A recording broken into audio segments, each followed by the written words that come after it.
नमः शिवाय। स्वागत है आपका हरि का पंचांग चैनल पर। आज अब सावन महात्म के 17वें अध्याय जिसका नाम है पवित्रारोपण का रस आस्वादन करेंगे। भगवान शंकर ने सनत कुमार से कहा, हे देवेश, मैंने तुम्हें अभी श्रावण शुक्ल सप्तमी का व्रत बताया। अब मैं तुम्हें श्रावण शुक्ल अष्टमी के विषय में बताता हूँ। ध्यानपूर्वक सुनो। श्रावण शुक्ल सप्तमी को अधिवासन करके अष्टमी के दिन पवित्रारोपण करना चाहिए। जो मनुष्य पवित्रा बनवाता है उसका फल कहता हूँ। पवित्रा बनवाने वाला यज्ञ, व्रत, दान तथा सभी तीर्थ अभिषेचन का फल प्राप्त कर लेता है, क्योंकि सर्वगता शिवा सब में निवास करती है। अतः उसे न आदि होती है, न व्याधि, न दुख, न पीड़ा होती है, न ही शत्रु का भय रहता है। उसे कोई ग्रह भी पीड़ा नहीं पहुँचा सकता। उसके समस्त कार्य अपने आप सिद्ध हो जाते हैं। राजाओं के पुण्य की वृद्धि करने वाला इससे बढ़कर दूसरा कोई साधन नहीं है। श्रावण शुक्ल सप्तमी के दिन अधिवासन करके देवी के लिए उत्तम पुष्प, फल, गंध, सब प्रकार की पूजन सामग्री लेकर अनेक प्रकार के नैवेद्य, वस्त्र, आभूषण आदि इकट्ठे करके फिर पवित्रा निर्माण करके पंचगव्य प्राशन करना चाहिए।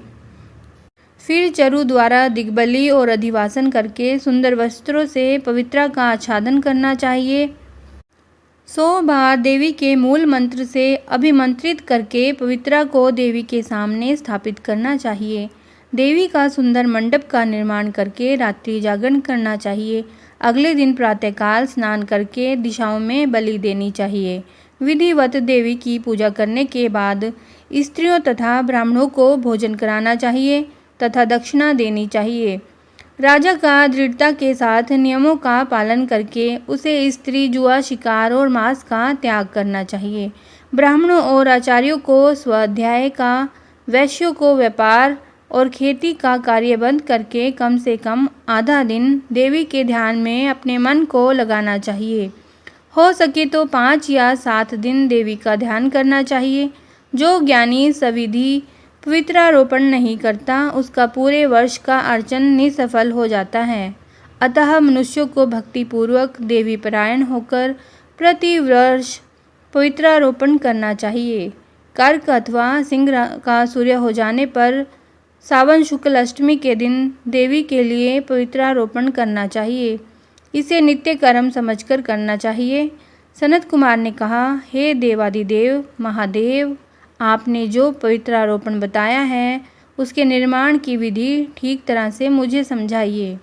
भगवान महादेव बोले, सनत कुमार, रेशमी वस्त्र, कुश या कांस से निर्मित या ब्राह्मणी द्वारा रुई से बना सूत होना चाहिए।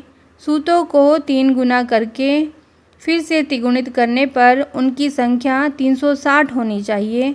360 सूतों को उत्तम, 270 को मध्यम और 180 सूतों को निकृष्ट कहा है। 100 ग्रंथि का उत्तम, 50 ग्रंथि का मध्यम तथा 16 ग्रंथि का पवित्रा कनिष्ठ होता है। 6, 3, 4, 2, 12 और 24, 12 और 8 ग्रंथि का कनिष्ठ पवित्रा होता है।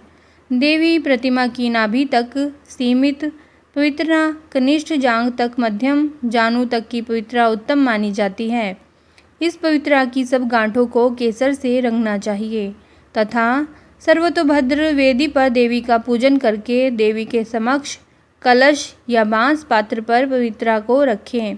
3 सूतों में ब्रह्मा, विष्णु और शंकर का आह्वान करना चाहिए। 9 सूतों में ओंकार, सोम, वह्नि, नाग, रवि, ईश और विश्वदेव का आह्वान करना चाहिए। हे सनत कुमार, अब तुम्हें ग्रंथियों में देवों की स्थापना की विधि बताता हूँ।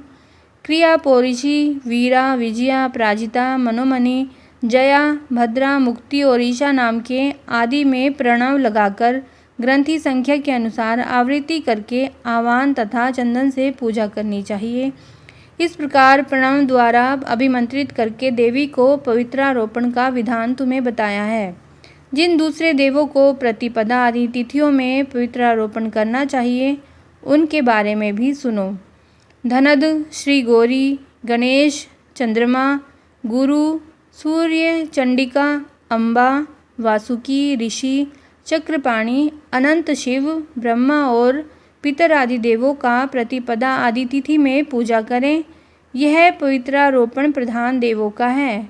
उनके सहदेवों को 3 तार वाला पवित्रा समर्पण करें। सावन शुक्ल पक्ष और कृष्ण पक्ष की नवमी तिथि का महात्म। दोनों पक्षों की नवमी के दिन यथाविधि कुमारी नामक देवी का अर्चन करके नक्त व्रत करके दूध और शहद मिला हुआ भोजन करना चाहिए या उपवास रखकर इस दिन कुमारी नाम से देवी का निरंतर पूजन करें। चांदी की प्रतिमा बनाकर उसमें भक्ति पूर्वक दुर्गा पाप नाशिनी का कनेर के फूल, गंध, अगर, चंदन, दशांग, धूप और लड्डू द्वारा पूजन करना चाहिए। कुमारी लड़कियों को भोजन कराने के बाद ब्राह्मणों को भक्ति पूर्वक भोजन कराना चाहिए। फिर मौन धारण करके बेलपत्र भोजन करना चाहिए। नवमी का व्रत प्राणियों के सब पापों को नष्ट करने वाला, समस्त संपत्तियों को प्रदान करने वाला, पुत्र पौत्र आदि की वृद्धि करने वाला और सद्गति को प्रदान करने वाला होता है। हर हर महादेव। तो यह था अध्याय 17वां जो कि सावन महात्म कहा गया है।